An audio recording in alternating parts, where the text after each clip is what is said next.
Lately, I've been thinking about the importance of bearing witness.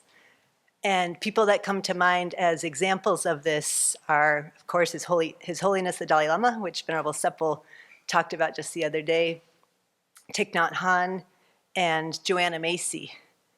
And Joanna Macy was a Buddhist and environmental leader who passed away this past month at the age of 96. And she spent so much of her life, I'm not sure at what age she started being an activist and advocate for the environment, but she spent her whole life dedicated pretty much on how to bear witness, to social, environmental, ethical, different crises. And in that process of being an advocate, she developed a process that involves a lot of group work of really helping people to transform their despair and their overwhelm and their apathy into constructive, collaborative actions. I've talked about this in the past, but briefly, she named a process, she developed a process that's called the work that reconnects. And she taught workshops all over the world to different situations that really needed this perspective.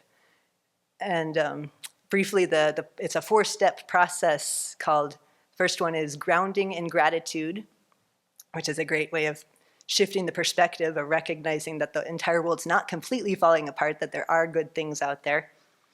And the second one is honoring our pain for the world, which is really that process of bearing witness and allowing the grief and the fear to be acknowledged rather than stuffing it. And the third step is called seeing with ancient and new eyes, which is, again, another shifting of perspectives and recognizing that that it's not fixed, that things can change, and we can learn from many different cultures from the past, and also we can create new solutions into the future. And then that brought people to kind of the 4th step of going forth, which is actually taking action and responsibility, coming from a place of kind of deeper wisdom, joy, and courage, rather than that place of fear and anger. And just a few days ago, I was talking with Venerable Tarpa about the importance of bearing witness, because I admitted that I have been checking out from watching the news or paying attention to the news at all, because I recognized I don't feel like I can do anything. So it was kind of like that thought of like, what's the point in learning about continued crazy things happening and if I can't do anything about it? And she, thank goodness, challenged that view and was really expressing the importance of paying attention to the news just as an act of bearing witness, the importance of observing what's happening in history, to know what's going on. And just that in itself is kind of an act of protest and an act of activism in being informed and paying attention. And because if we're not informed, then we certainly can't help anything if we're completely clueless about what's going on. And when we are informed, then we'll have more opportunity to be able to engage in an intellectual way of really understanding the problem rather than just being clueless about it. And this brought to mind something that I read from Viktor Frankl's book, Man's Search for Meaning, that when he got out of the concentration camps, he was in Auschwitz for about 6 years. And when he survived that and got out of it, he said one of the hardest things was when he moved back to Vienna and his friends and neighbors and people were like, oh, we didn't know that was happening. We had no idea. And for them, it was so hard for them to even imagine the atrocities of it. And for him, that was just kind of extra heartbreaking of like, no, this happened. I experienced this.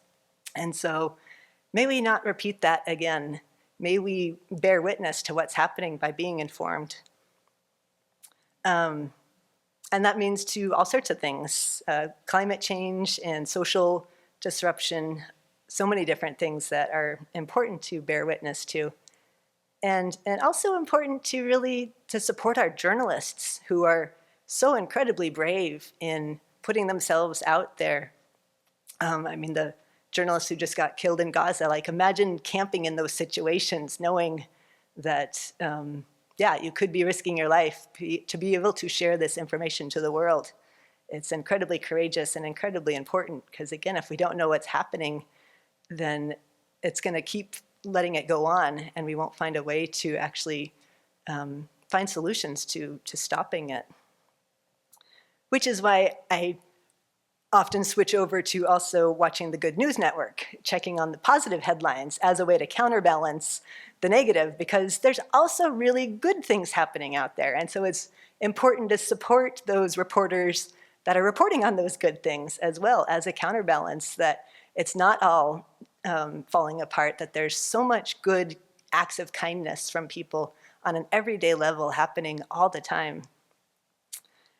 And in reflecting on this, I was really seeing, like, putting this in the context of the Four Noble Truths. I mean, this bearing witness is that first noble truth of recognizing this is suffering, this is dissatisfaction and pain, and that life doesn't go the way that we want it to. And we have to take that first step to be able to see it, acknowledge it, and accept it, and not hide from it or run away from it, not do our endless distractions and wishing it would go away. That doesn't help anything at all. Wishing things to be simple and pleasant doesn't make them simple and pleasant. So Thich Nhat Hanh, I guess, was once asked, what do we need most to do to save our world? And he said, what we most need to do is to hear within us the sound of the earth crying. And that means that we have to, this was, I think, in reference to climate change and to the earth, that we have to have that courage to really see what's happening and to witness it and to be able to bear that truth. Because again and again, I remember this conversation I had with Geshe Dadol about, he said, to understand something, you first have to accept it. You can't understand something without accepting it first. And this acceptance is part of that courage of bearing witness, of seeing this is what's happening. And that takes courage, because it's so easy. I know for myself, definitely it's easy to go into the personal distress of just thinking, oh, I don't want this suffering. It's so hard. I can't bear it. And then turning inward. And that takes it away from the situation. It brings it back to myself and my feeling of helplessness, which doesn't help anything at all. And it takes it away from just witnessing the suffering that other people are experiencing. And so it's a process of, not identifying with it or solidifying it, but just seeing this is what's happening. And then that second truth is that understanding, is understanding that it's so much more complicated than we think it is. The environmental and social changes, they come from so many factors. Venerable was just talking about this the other day. It's like, and I really saw it, she said that we tend to think that there's just one cause that creates one result. And I've been looking at that, and it's like, wow, I really do. I think it was the one cause just came from this previous thing that I can see and witness. But that's not how it is at all. Things, I mean, so much karma, so many previous causes and conditions, so many factors. But I mean, we can know that influencing all those factors underneath it is that self-grasping ignorance and our attachment and our aversion, which is causing all of these problems. And so part of this bearing witness is what Venerable teaches on so much is a Lam Rem practice. I mean, we can look at the news as seeing all of these things coming back to our ignorance and our self-grasping. And the other day I came across, and I've probably heard this before, but it actually sank in a little deeper, the Tibetan definition of renunciation as true, as definite emergence. And we can't be free from something if we don't acknowledge the situation. We can't emerge from our situation if we don't acknowledge that we want to get out of it. And then also in reflecting on this, for the third truth that the Buddha, thank goodness, taught on, that the Buddha discovered that definite emergence is possible. And thinking about bearing witness, the Buddha is the best witness of bearing witness. I mean, the Buddha is always there, always witnessing our suffering, witnessing what's going on.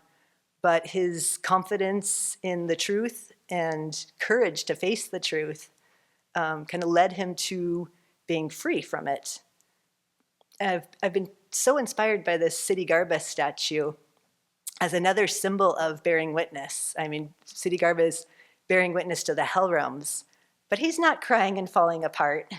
He's so incredibly peaceful, courageous, calm, and confident.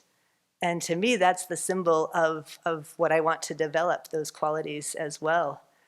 And it's inspiring to realize that you can bear witness without falling to pieces. And again, it's that, we have the Buddhas as our models of the best examples of how to bear witness. I like playing with words, I think, as you know. And one day walking by Siddhi, the words imperturbable integrity popped in my mind. And that's, I mean, that image of imperturbable, just unshakable, not afflicted. What it was, I also playing with the words unafflictable. That the Siddhi and the Buddhas, they're unafflictable. They're impervious to it. And how beautiful it is to know that there's beings that are able to be like that, and that we can develop those qualities also. And that's the fourth truth, is that we can develop that, especially with our ethical conduct. And if we all cultivated ethical conduct, we wouldn't be in the state of the world that we're in right now. And then we could cultivate a more peaceful mind, and then really cultivate that wisdom to really understand reality.